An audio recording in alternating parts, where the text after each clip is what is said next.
DeFi Kingdoms, where you can summon heroes, trade with other players, quest, and fight challenging enemies in a fantasy world brought to life in pixel art animation. Command your legion, claim your legacy. Hello, everybody, and welcome to this week's AMA with DeFi Kingdoms. Apologies for starting a few minutes late. We were just getting everything set up and ready to go, but it is time.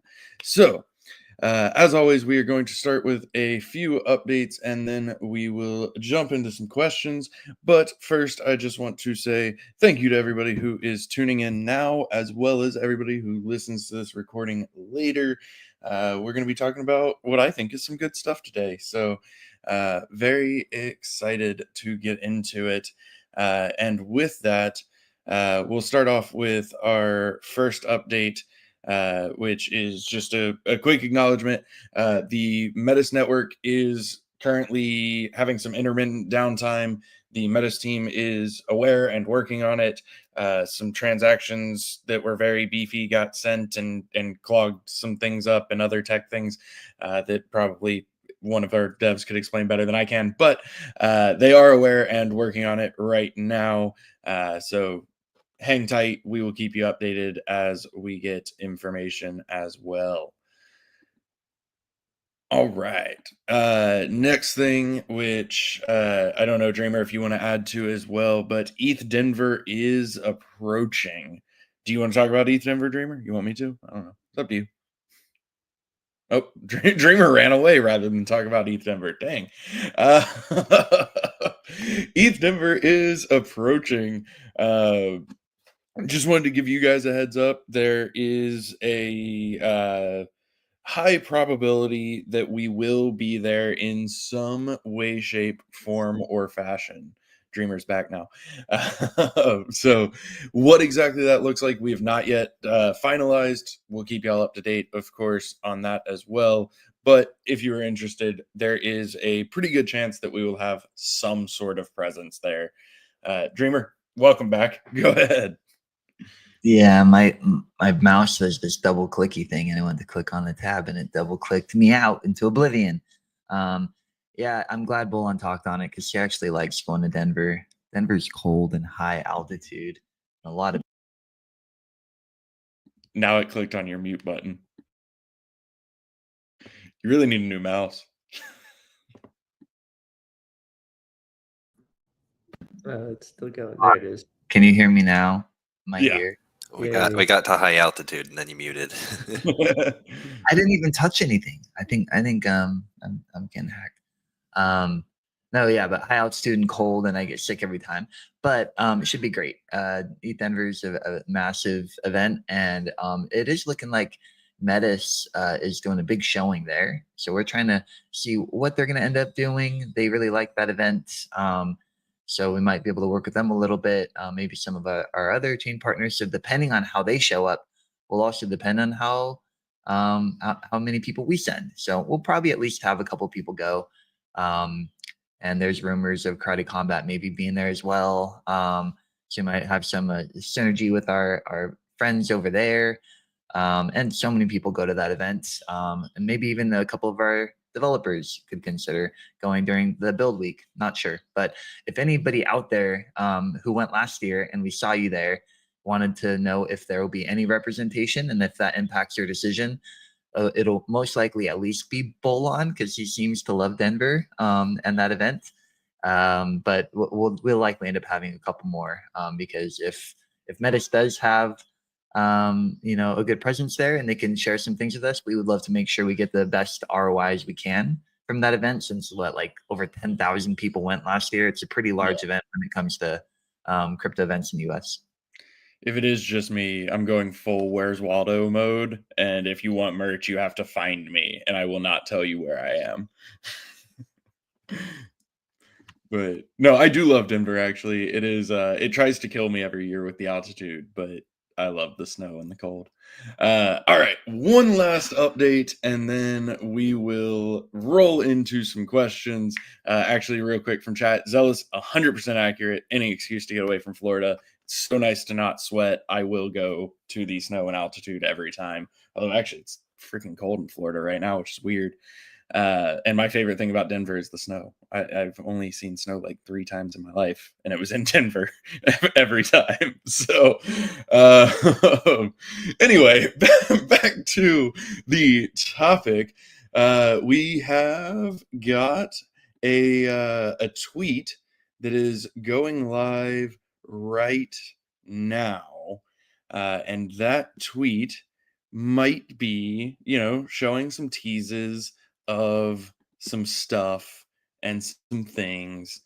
So let me drop the link to that tweet, and then I will put it up on the screen as well. But please do still go like and comment and retweet and do all that good stuff on the tweet.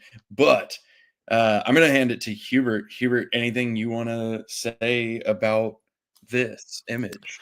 Oh, hey, look at that. We have ourselves another batch of enemies to share here. These are some of the enemies that you can fight at the highest levels of what we have for the initial patrols.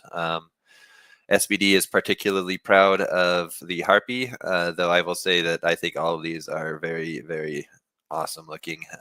And I think, how they look in battle also looks really cool, and the things they do is really cool.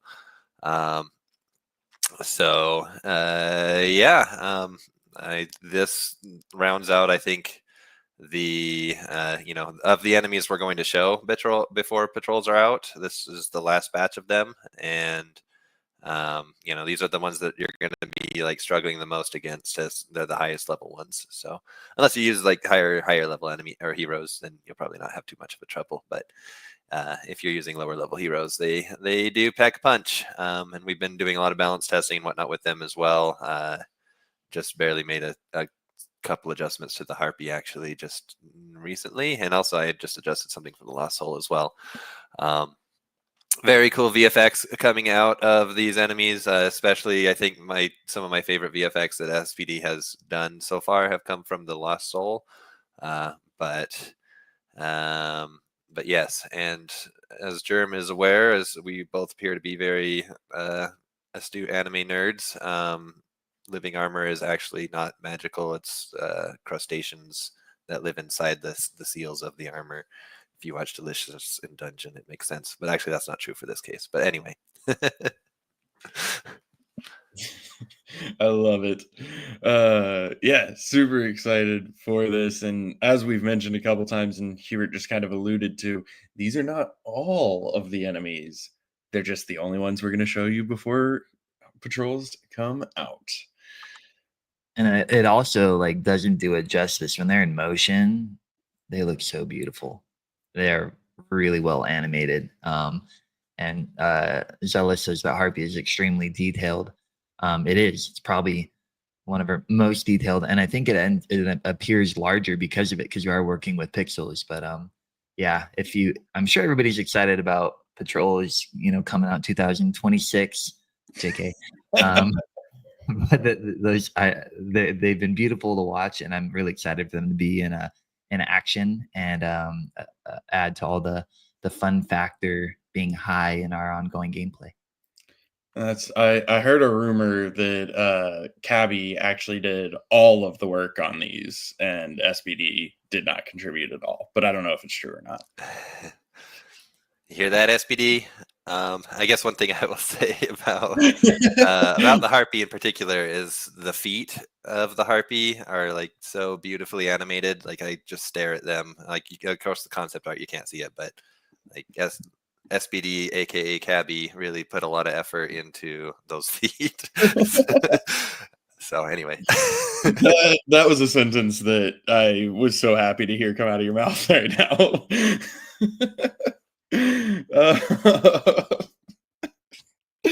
Yes, anyway, anything else, I guess, Hubert, that you want to say about patrols in general? I don't know if you have anything. I'm just randomly putting you on the spot. Seriously, those feet are really good. I'm not anyway.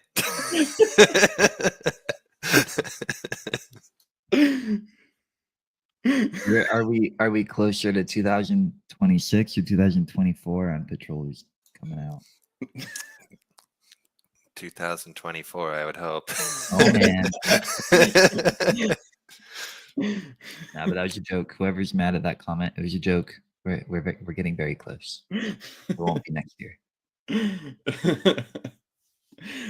Awesome. Well, after one of our most interesting series of updates that I can remember, we're going to roll into some questions.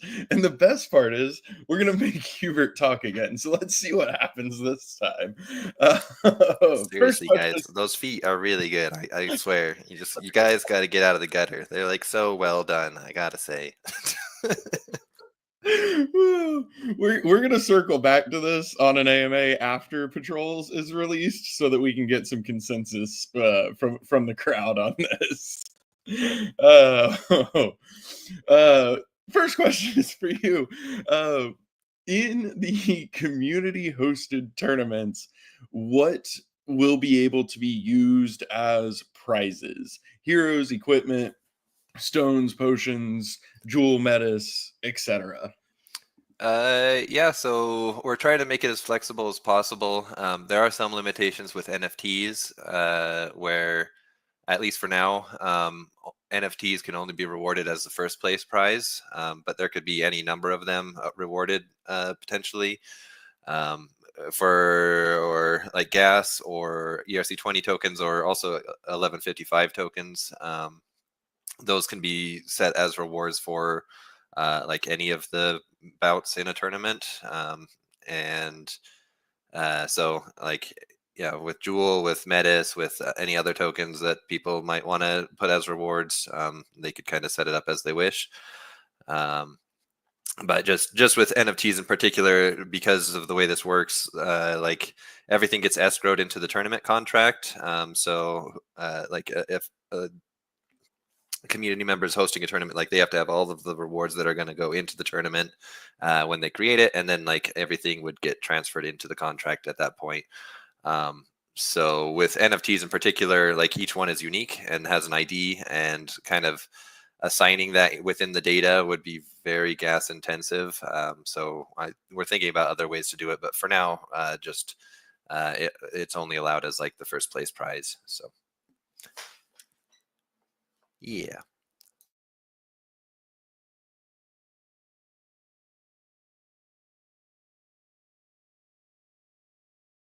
Did we lose Bolon? Am I supposed to say more? Guys, those feet. Oh, nope. I was muted and thought I was not muted. I pulled a dreamer. But thank you for answering the question adequately, and then being greeted by silence as I talk to myself in the background.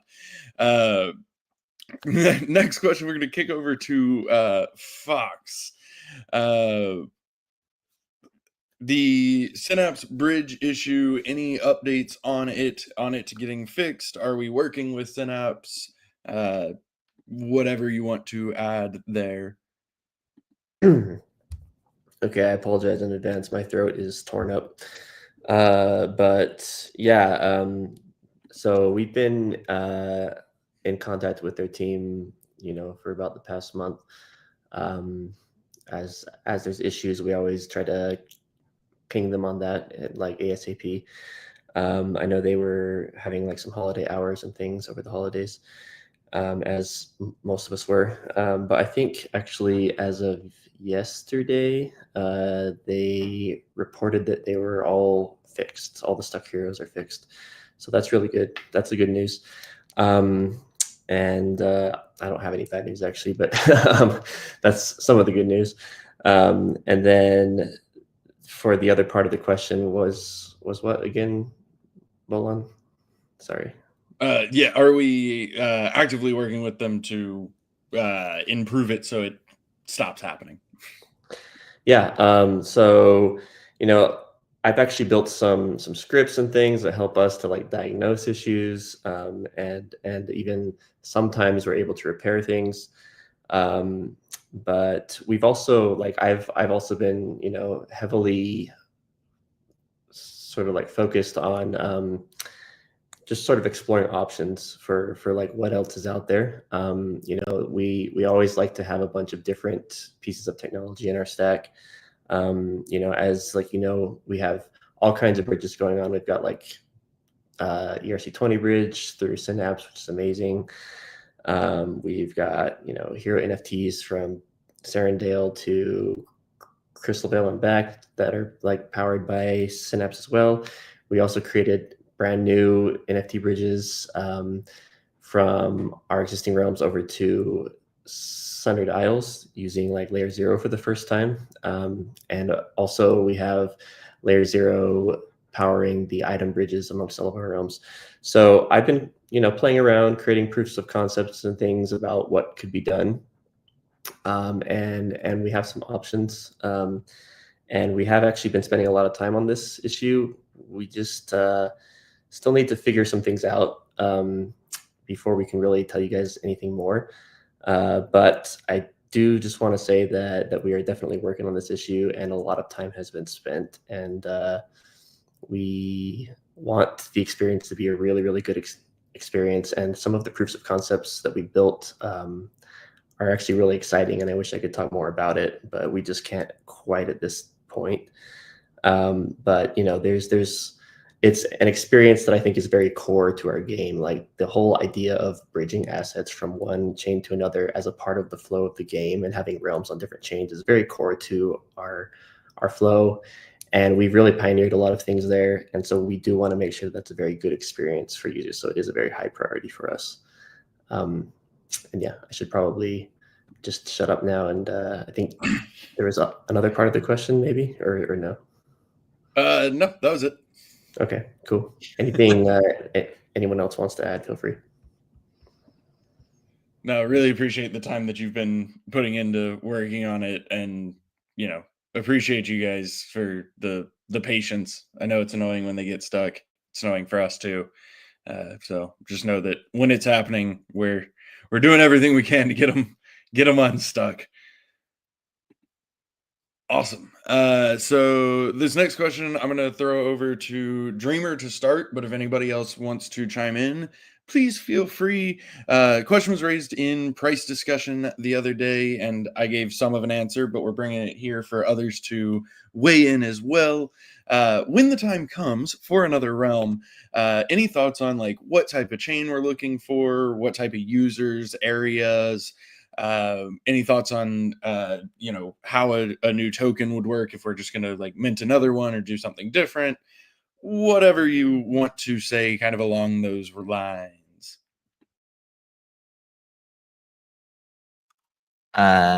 New realm. We are so busy with building the crucial infrastructure for PvP tournaments, massive onboarding, game loop, early player game loop, and so on.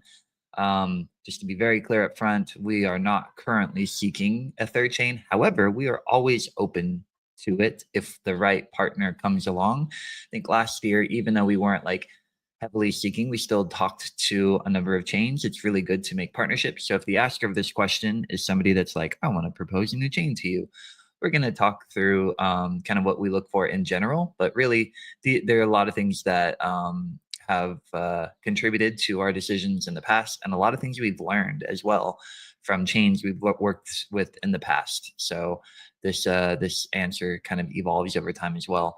I will say security is very important. How the technology is set up and the team that we are interfacing with. What we found is really good biz dev, good structure, and a team that seems to like each other and be in good spirits. They tend to attract people to that energy, to that team, and to that technology, and grow it. So who is actually behind the chain is very important. The community. Oftentimes there's a lot of chains that get well funded, and over time they build different kinds of communities. Sometimes they're DeFi heavy, trading heavy, meme heavy, game heavy. So our third chain should look at our existing chains that are progressing and successful, and not necessarily directly compete with it, but maybe provide a different, more diversified value add. So it could be a different region, maybe technology in a little different way, with a side note that we really want to make sure we stay in Solidity and keep focused on EVM compatible chain options, because as we continue to build the game. It's not even a final product. Having 2 code bases would be a nightmare. So those are some things that we would look for. But second disclaimer, we are not currently looking to stretch ourselves to a 3rd realm, because we want to make sure the Coliseum build is followed through on well, and we focus on things around competitive gameplay, onboarding, and that game loop. But very excited for when we do get to a 3rd realm, because there's a lot of things we can try that could be a little bit different, maybe around a new token, maybe deflationary, maybe burn mechanisms. Unsure, since we don't want to put too much time in that before we get to that point. But I would say if it's 2025 right now, crazy to say, as we get through this build and we look at what the market does and what a lot of other major things do worldwide with politics and other things going on, we see how the market reacts and what chains pop up and what become popular and which chains are open to work with games like us, and we'll see. But we're not actively seeking right now, but I imagine sometime this year we'll be more open to it and we'll report back on updates. Did I hit everything on that question, Bolon? I believe you did, yes. Anything anybody wants to add? All right. I mentioned it in chat. We've been talking about it in chat. I definitely set the bar way too low, but I already said it, so I'll stick with it. But if the tweet of those 3 enemies reaches 50 likes and 30 retweets while we are live, we will show you all 3 of those enemies in their idle animated state. Is that correct, Hubert? That's what they would be? That's what they'd be. All right, cool. So, yeah, you not only can see the harpies, what's that? Does it include their feet? It does. It includes all 3 of their feet. Oh man, so not just the harpy feet, but also the other 2. So, we'll see what happens. I definitely set the bar too low. The immediate response to my comment in chat was far greater than I expected, but we are still 9 likes and 10 retweets away. So we'll see if we make it. Good luck. Second best dad, you can see where his feet would be. Okay, that counts. Anyway, let's see. Actually, I'm going to throw this next question to you as well, Dreamer. It's actually 2 questions, but I'm going to put them together because they're about the same topic. Crystal Vale Gardens. First off, thoughts on, or the question is, can we drop a pool and go for a Metis incentivized pool? And the second question is, can we drop all crystal pools except USDC and Jewel? So thoughts on the Crystal Vale Gardens?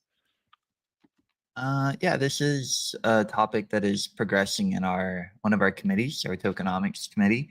And regardless of what we talk about, this type of thing would likely require a governance vote as well. I think that's what we've done in the past every time we've considered a change in the gardens.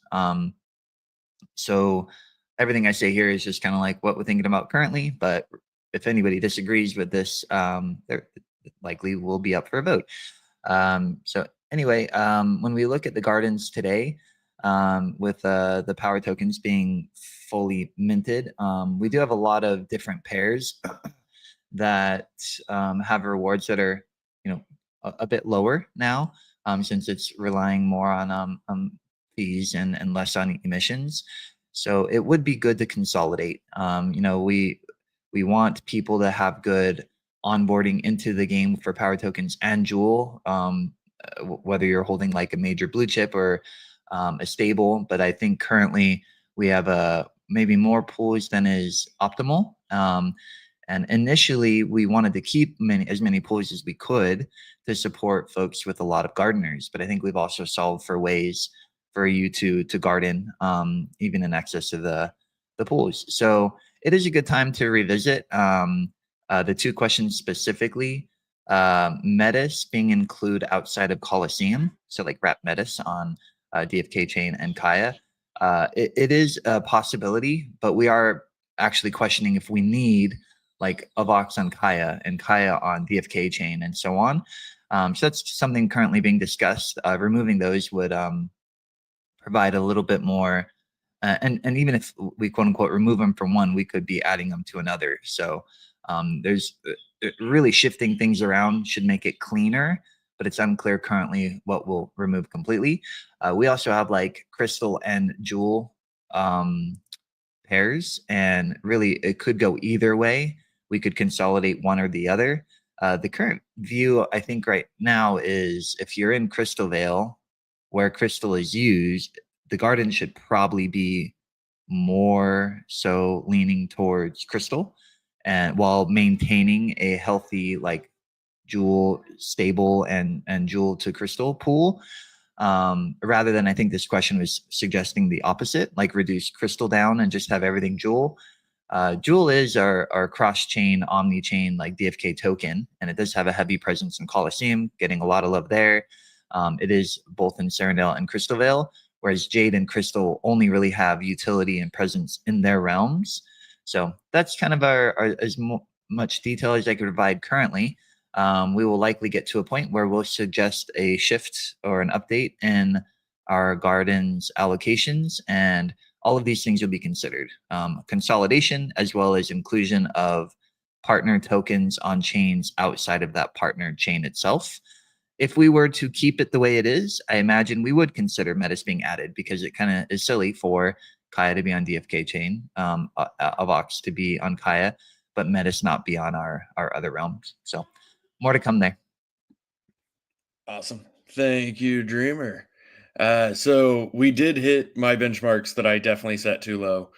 So still go like and retweet the tweet for us, but you have earned it, so we will show it. Hubert, anything you want to say in the build up to this reveal? We will also, I'll tweet this a little bit later as well, but you get to see it now.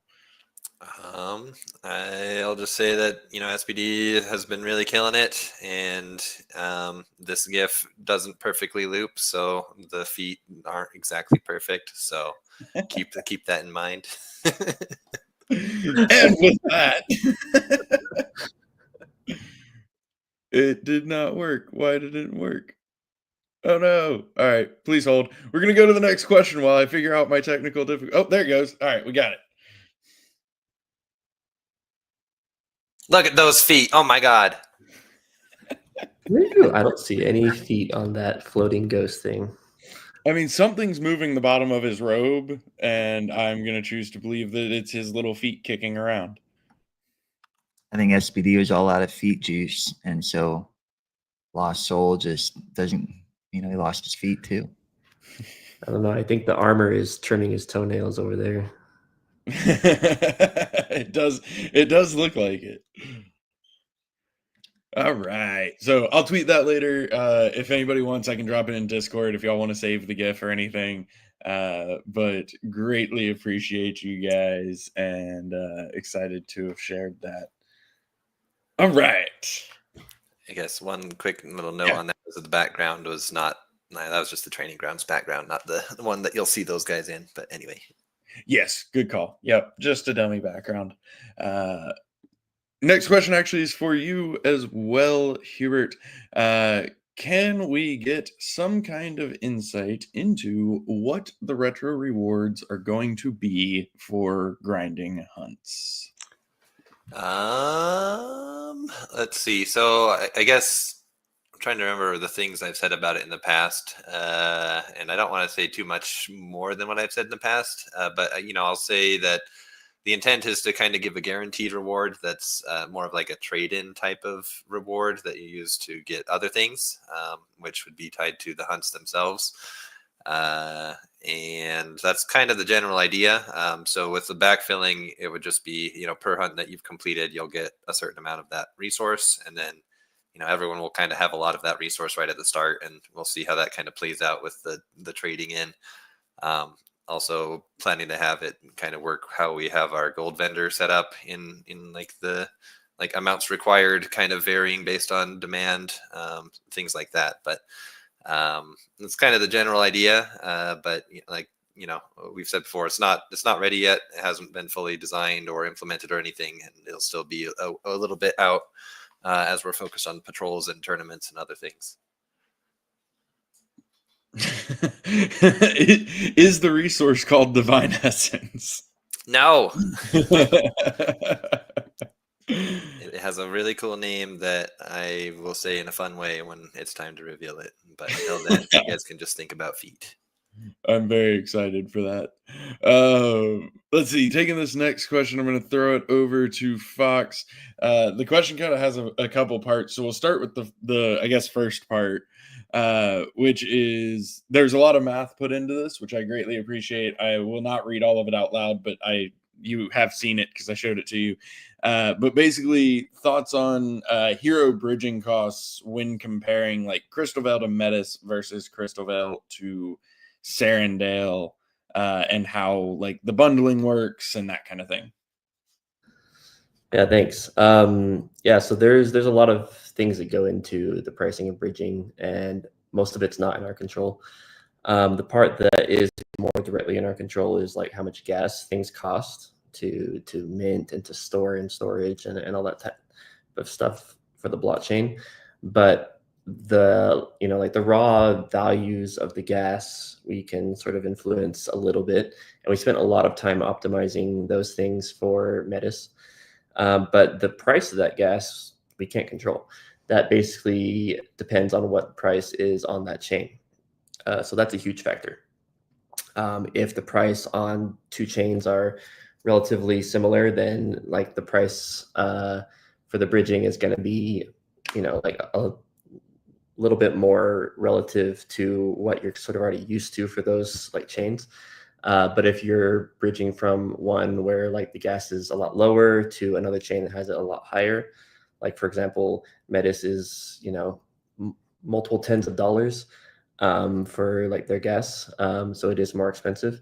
Ethereum is like up in the thousands. So it's very expensive. Those are examples.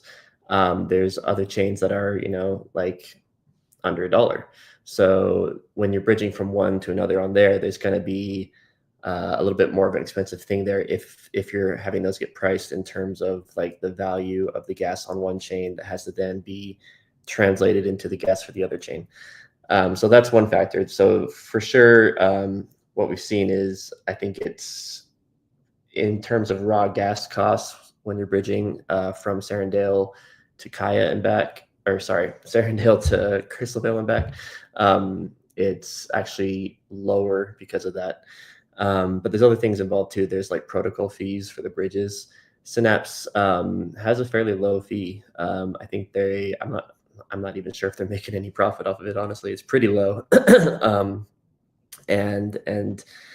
But there's other things there too, where the way that those bridges are built is it's not very dynamic, so that basically bridging a hero has to cost like a static amount basically. And so that cost in gas has to be high enough to handle the most equipped hero that could like exist basically. So someone who has a pet and all the visages and all the equipment and everything, what's the highest cost that it could cost for gas? And then that's sort of like the amount we have to charge for any hero, even if they don't have anything on. So on the other hand, with like layer 0, it was built so it's more like dynamic, so that it actually can say, okay, what does this hero have? How many pieces of equipment? Does it have a pet, etc.?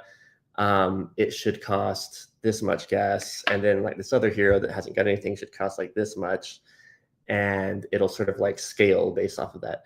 So there's some cases where if you're bridging like heroes that haven't got anything, it might actually be cheaper to bridge them from Serendale over to Metis than it would be from like Serendale over to Crystal Veil, for example.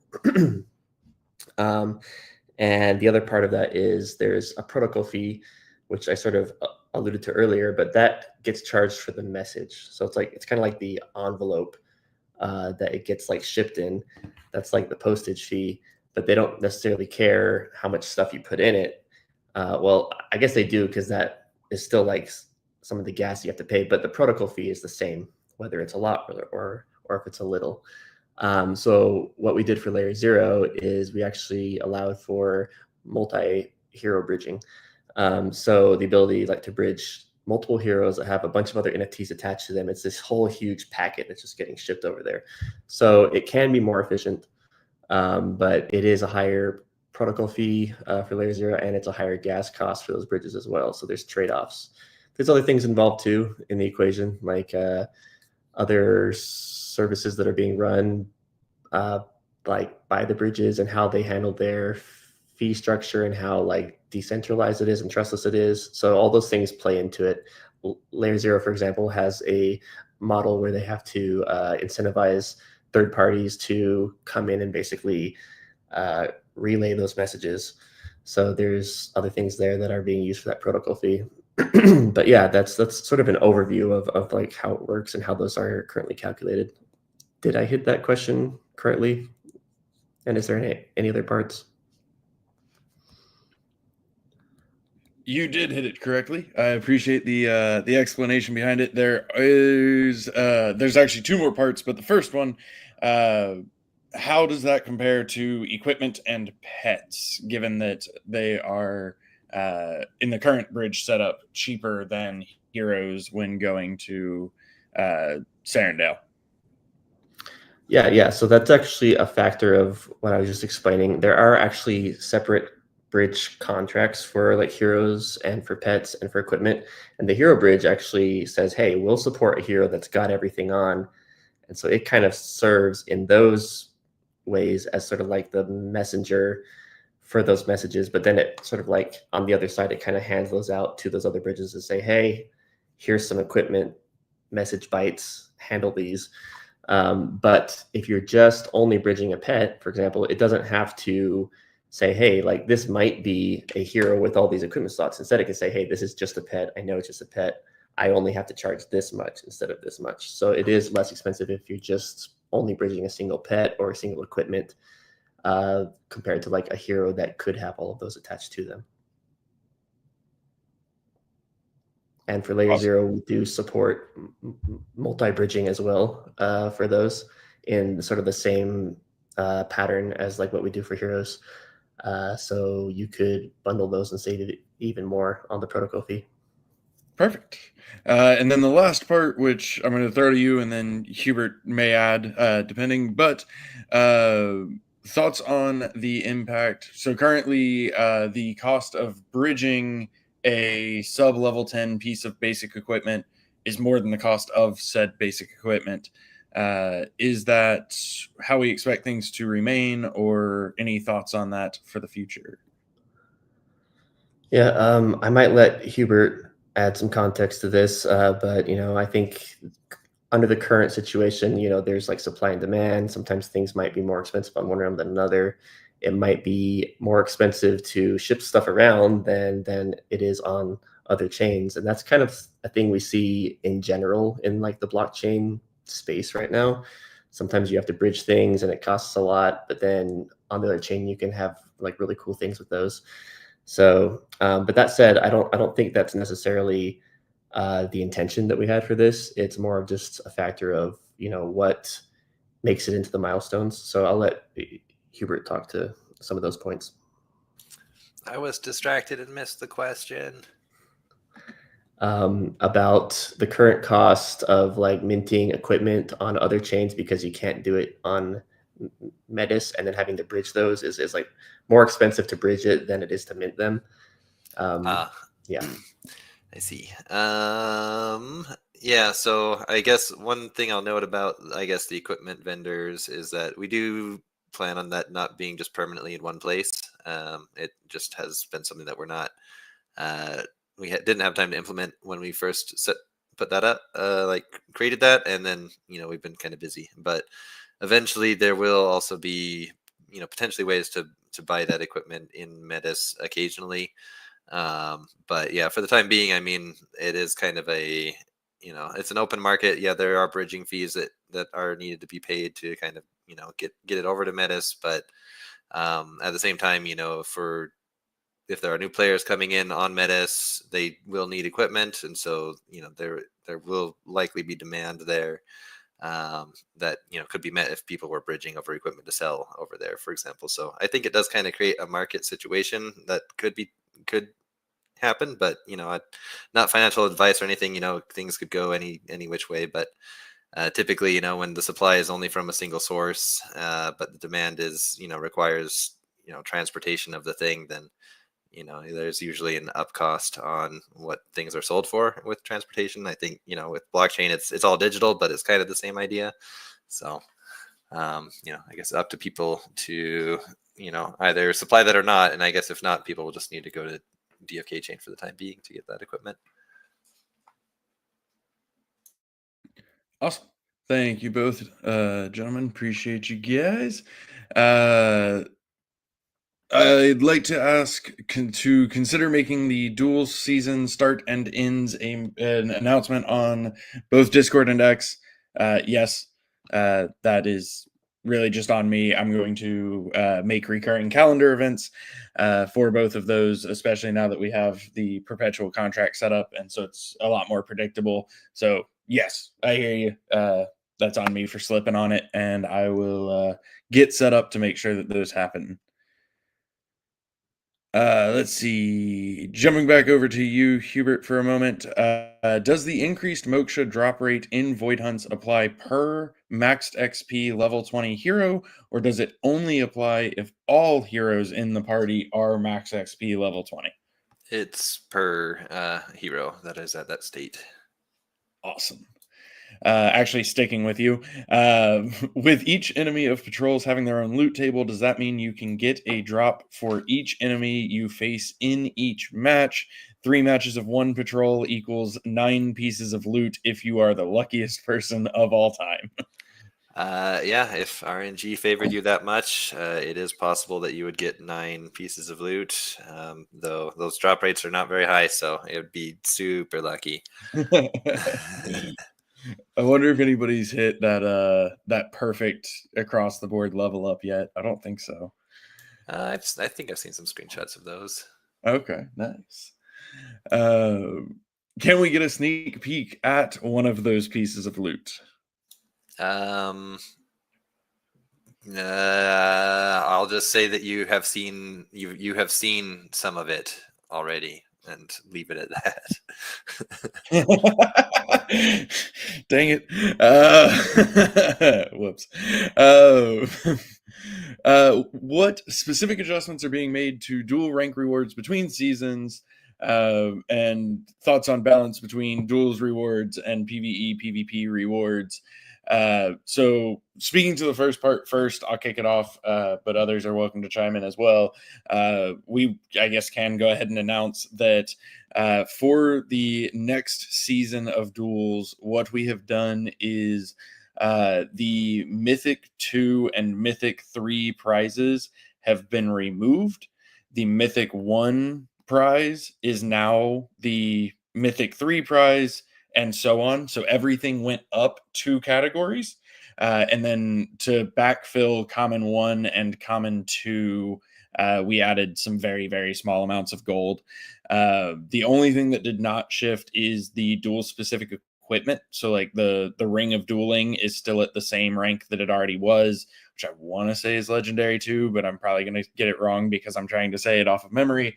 But yeah, so basically, whatever the Mythic 2 and 3 prizes were for each rank, they are gone. Everything else moved up 2 ranks, and then we backfilled those 2 bottom ranks. So if anybody wants to add anything to that, feel free. Otherwise, actually, I'll pause there. Anybody want to add anything to that? Yeah, so I think I actually might have talked a little bit about this last time this was asked, about rank rewards, and how it compares to some of our other major features and like the rewards we can get. Duels is a mini game, and it was our first like foray into a lot of this stuff, and it has been awesome. We've got some really, really awesome things now that are out, and we definitely want to incentivize those. So as things go, we do periodically like look at those things and like rebalance them. And this is like one of those things we talked a lot about in our tokenomics committee. And yeah, this is the result of those talks. Like, we've been asked this a lot from the community, and a lot of opinions have been expressed. And so we've just been trying to listen to those and to adjust things as like what makes sense for the game. Yeah, and I'll just say on the topic of like duels versus PvE, PvP, we're going to continue to see reward stuff come out for I mean, PvP especially, but also PvE in the short term. Like, obviously, Patrols has an entirely new reward structure for PvE. For hunts, we have the retroactive reward system planned, although we have not been able to do it yet. PvP, you've got Glory and Honor, you've got tournaments. So I think we'll continue to see the rewards build up on the PvE and PvP side to have more and more offerings. And we'll continue to adjust Duel's rewards as needed. But I guess that's my outlook. If anybody wants to add anything else on that part, feel free. Otherwise, we will move on. All right. We are going to hold one question for next week. I'm going to grab one more quick question, and then we are going to go into some ending fun. Dreamer, any thoughts on on plans for additional Jewel utility? Also, your new PFP is sick. It's Dreamer GBT. I just put it in randomly. A new Jewel utility. Is that what you said? This wasn't in our prep. We ran out of time. Yeah, new Jewel utility. I mean, anytime we do anything new on another chain, within DeFi Kingdoms, there could be some incremental Jewel utility. Very interested to see how Patrols goes. We recently attended YGG Summit. Shout out to all the YGG guys. Excited for Patrols to help them get into the game and have more of an entry-level game loop. We are launching this initially on Metis and focus there without any immediate plan to launch it elsewhere. However, if the experiment is successful and people like this form of gameplay, we are getting very good feedback within the team, the folks testing it, saying it not only works and looks good and everything, but it's fun. It's fun to play. You could see some variations of that on different chains.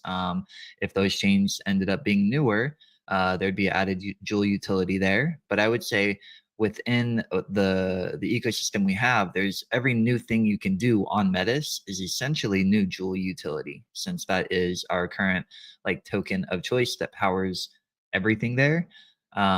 So every new release on Metis, which we have a lot coming up, should also be inferred as incremental Jewel utility as well. So yeah, that's the plan currently. Pay attention to Metis, but if a couple of these experiments work well, we could see other PvE options acting as onboarding or trying to collaborate with other games or ecosystems in maybe a more obtainable fashion than launching a full-blown realm. But that would only be considered once proof of concept is positive and refined, and we get to that point and find the right chain. We're not currently looking to do anything of the sort. We're just trying to think a little bit more speculative, given the question was asking for it. Awesome. Thank you, sir. So we are going to go to our final question, which is asking if Fox and Dreamer can speak a little to the vision of DFK for 2025. But before we start on that, we have Starcat up here with us.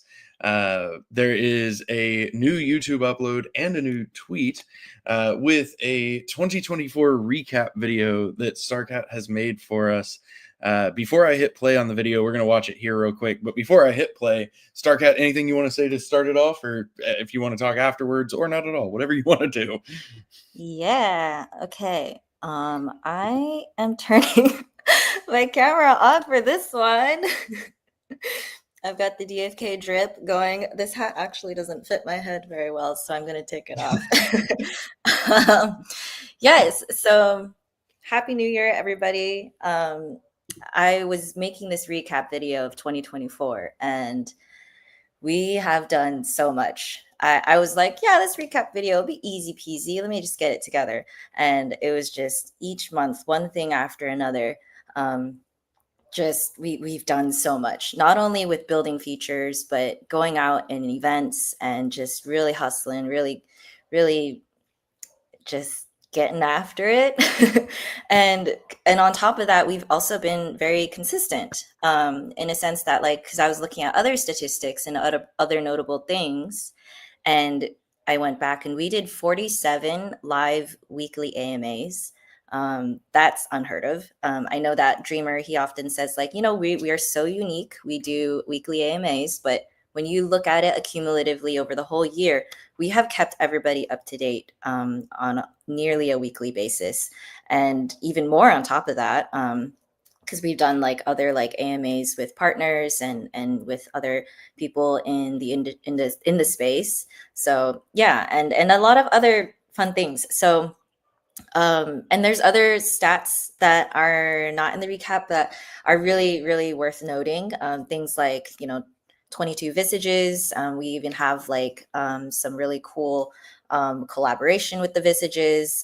We also had like 100 million, almost 100 million quest instances. That's just record breaking. And we have just insane stats from our bridge partners in Synapse and in Layer Zero. We can see that they've done their annual recap for those things, and we've reached, some great on those lists as well. I think you guys can check that out on Twitter/X. But just also reflecting back on the year, we've not only just gone to many events and had exposure, but we've also met a lot of you guys. And it's been such a just really heartfelt. You really feel it in your heart when you feel and meet these people. And just like, I really appreciate the hospitality and the care and the kindness from people in the community. I personally met a lot of you guys in Salt Lake City and also in Thailand. And so, yeah, and just want to kick things off with the new year, knowing how much we've done last year. We have so much more in store for this year in 2025. So roll the clip. No, but yeah, just watch it.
Woo! That was amazing. Yeah. A lot of comments in the chat, of course, about the music. Also, Starcat, I took your first instruction very literally. Sorry about that. But before we go to Fox and Dreamer, Starcat, anything you want to add after the video?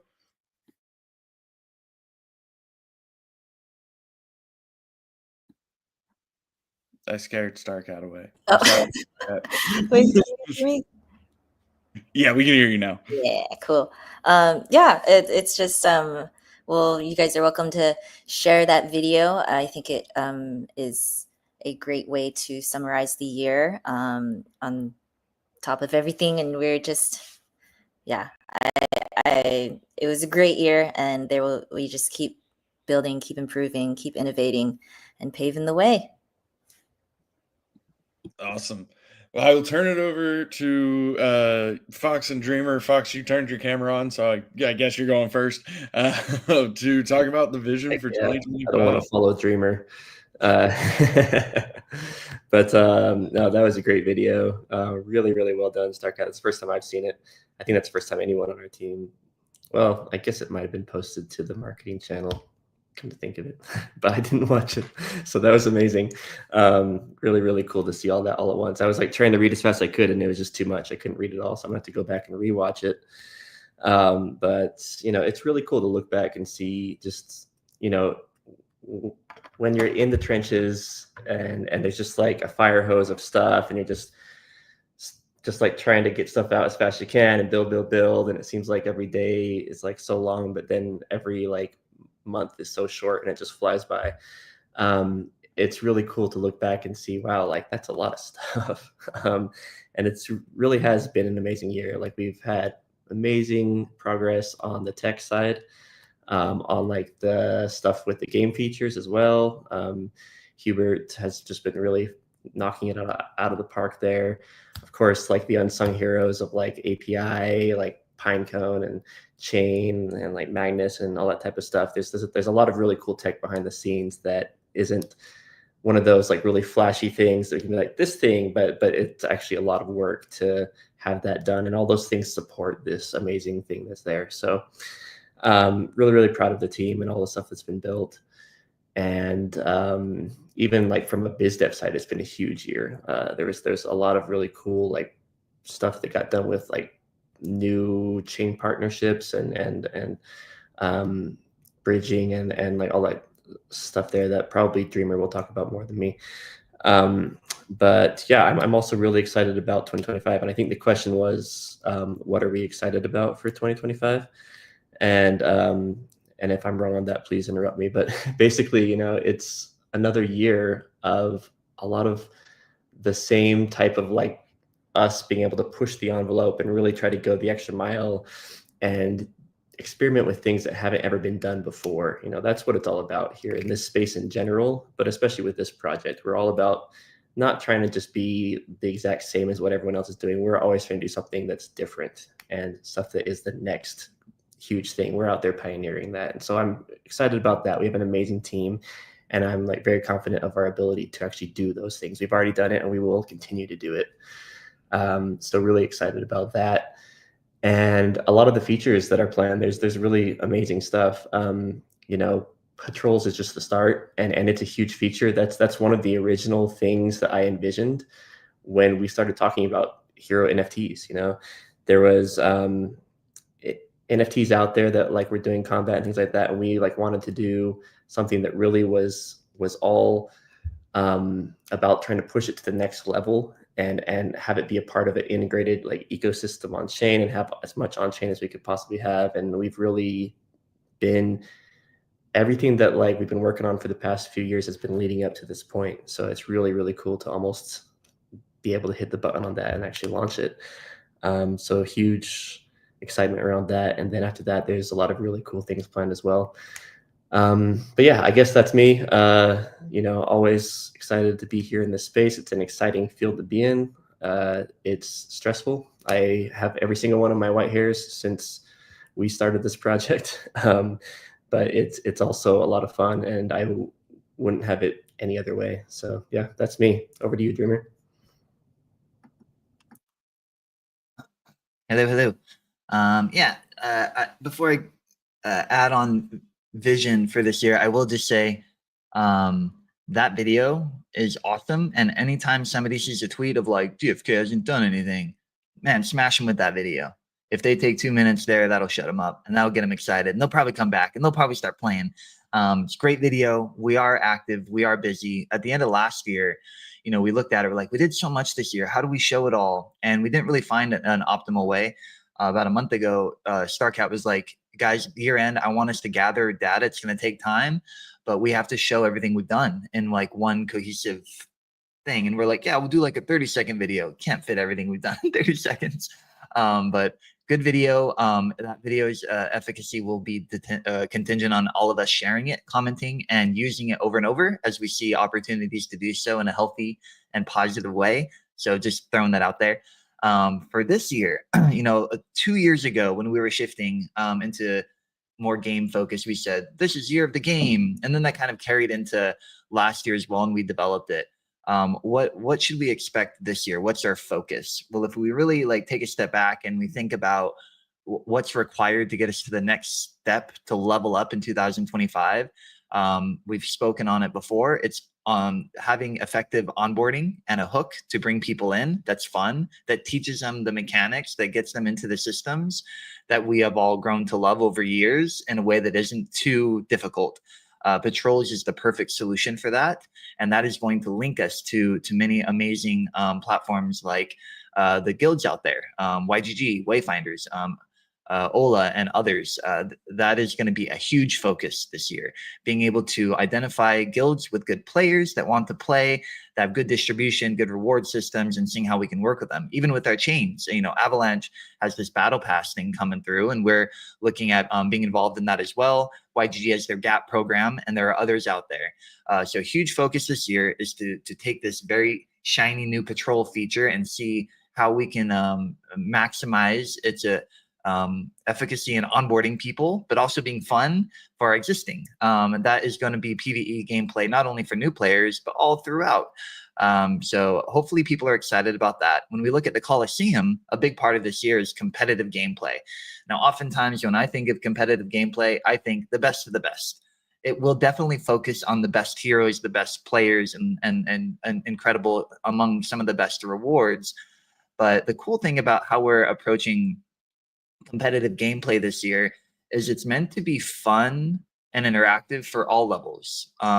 With our tournaments feature that is in development and in design, we are looking at having fun with that. Qualifiers for tournaments can be fun. We can make the tournaments be only focused on certain things, like an all priest tournament, or certain visages, or certain behaviors as well in the game, within the game, or outside of the game with other partners, depending. That starts to get really fun and competitive, not only in saying, okay, I have my best one team that's like the best team to smash everybody. We will have that focus, and that will be awesome, but we'll have a lot of fun with it along the way. And those will also likely be like qualifiers or lead into or feed into the highest level competition. So completing those game loops, both on the front end and the more developed side, and making sure it's interesting and fun in between, is our main focus this year. I'll work on a more concise way to say it. It was really easy to say year of the game because we were in a game and we're trying to prove that we were. Now we need to think of something for this year. But for now, that game loop, developing, onboarding more easy, more fun, PvE, fun at all levels, competitive gameplay, fun at all levels, and to bring in a lot of those that are waiting for a game like DeFi Kingdoms to support, to amplify, to play, and to market. Hold on, did that answer? I think so. Yeah. I mean, I don't know how you can listen to those answers and not be bullish. So I said the bad word, but that's okay. We're gonna circle back to that word in a minute, and I'm gonna make Starcat do it because we so rarely get Starcat up here. But first, we're gonna go around real quick for final thoughts. We are a little over time, so we'll wrap up right now. Speaking of visages, there is a new visage available as of last night. The Super Blub Defender Green visage is available at the Crystal Vale Tavern with Mr. E. So go check it out. Already seen some screenshots of heroes wearing it. It's looking great. But super excited for that. Shout out to SBD for the SBD Vizzies. As always, thank you everybody who has tuned in and listened to this live, and everyone who will watch the recording later. Hopefully you have had your questions answered, but keep the questions coming at talk.defykingdoms.com or the AMA questions channel in Discord.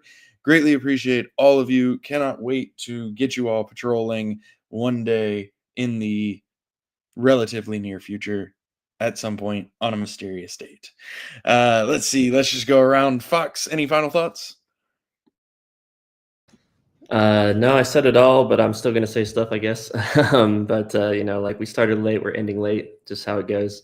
Always really, really fun to be here. It is a new year, exciting things, exciting times are coming, and excited to work on this team and have all of the amazing people out here in the community as well. So let's make it a great year. Hubert, any final thoughts? Well, I guess I will say I hope you guys appreciated those feet as much as I did. It's not an abnormal thing at all to appreciate good pixel art. Everyone just enjoy. Otherwise, I think we have so much going on this month. I'm really looking forward to, we have 2 big releases coming up. Our patrols and tournaments are, they're just right over the horizon. And we're everyone on the team is just working really hard to make sure we get everything across the finish line. I'm like right now, even just like watching a couple bug tickets and some issues that are happening. It seems like something I did is causing a problem. So I'm going to be diving into some code here right after this. But it's been a lot of work. I think we're really starting to flex our talent and showing, everyone what, all this foundation we built is now like coming into fruition as we've had hunts for a while, but now we're able to have this lower level content with patrols. We're getting close to having tournaments, which will be a very interactive experience with a bunch of players all at once, which really looking forward to seeing that happening. And, I think there's the way we're building tournaments is going to allow us to do a lot of things. We'll have a lot of flexibility in how that works, and the different types of tournaments that we can have. So just really excited for all that stuff, and hope you all will stay tuned because it's right around the corner. Dreamer, I know I made you talk already, but anything to add? Oh man, no. I guess on my profile picture, it's kind of the persona Dreamer has always been really good for me. It's a good motivator, especially when things get hard or kind of lonely in the space, and there's chaos and everything. As we kind of get grounded and think about what we have here and the potential and what we need to do, it's helped me a lot. But my last profile picture that was provided by a community member, I was actually eyes closed dreaming, and this one, it's very intense, eyes open, looking to the future, looking out to everything else in the space, the other games, the creators, the builders.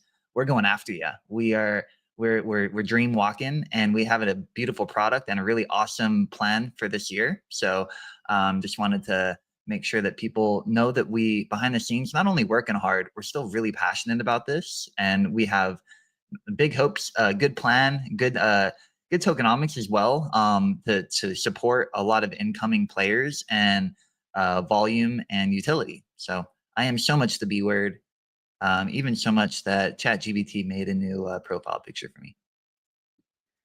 Unprompted. And last but certainly not least, Starcat, any final thoughts? And then if you would deliver the final moment. Okay, I had to wear the hat to deliver the moment. I don't even have to say anything, just look at the hat. All right.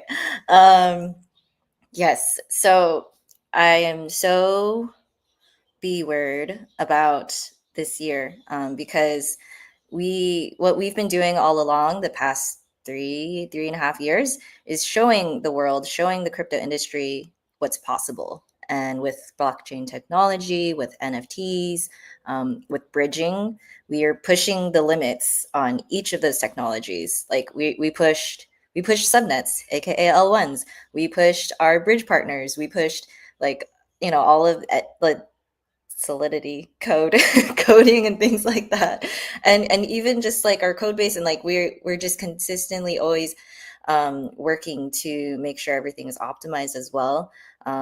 We're very serious about all of the work and innovation that we're doing, because innovation is growing, and the challenge, it keeps us going. And so not only that, it's fun. We make it fun, and we do it through our characters, our art, our sound effects, our video effects, and we want to make it interesting and just inspire people. So that's really, really big focus for us to remember for 2025. And I appreciate anybody who can see that vision. And we've met people who do, and continue to, appreciate all of that, because it's just so bullish. Let's go. Bullish. Thank Thanks, you, everyone. everybody. Thank you, everybody, and we will see you next week.